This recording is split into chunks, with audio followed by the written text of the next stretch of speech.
চাচা উঠুন, auto start করুন। আরে সাহেব, সাহেব, আপনার টাকাগুলো কি আপনি ফেরত পেয়েছেন? কোন টাকার কথা বলছেন আপনি?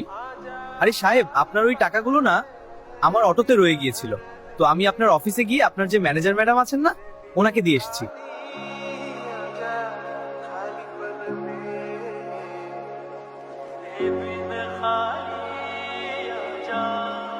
আঙ্কেল, আপনার নিশ্চয়ই কোনো ভুল বোঝাবুঝি হচ্ছে।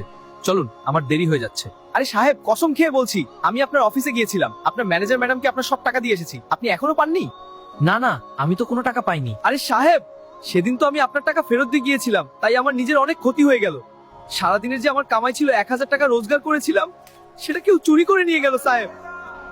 চিন্তা করবেন না আঙ্কেলজি, আপনি আমাকে সাহায্য করেছেন, তাই আমিও আপনাকে অবশ্যই সাহায্য করব। আপনি এক কাজ করুন, আপনি এই টাকাটা রাখুন, আর আমি যেভাবে বলছি আপনি ঠিক সেভাবে কাজ করুন।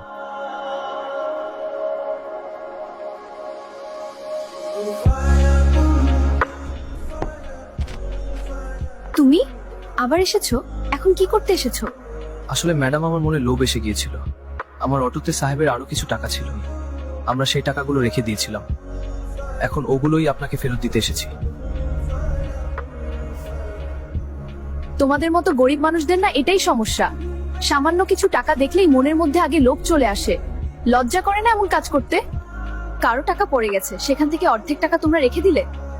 তোমাকে একটা কথা বলি, সততা কিন্তু অনেক বড় জিনিস, কখনো লোভ করতে নেই। তোমাকে থ্যাংক ইউ বলতেও আমার ইচ্ছে করছে না। প্রথমে তো ভাবছিলাম তুমি খুব সৎ, টাকা ফেরত দিতে এসেছে, কিন্তু তুমি তো তার থেকে অর্ধেক টাকা লুকিয়ে রেখেছিলে।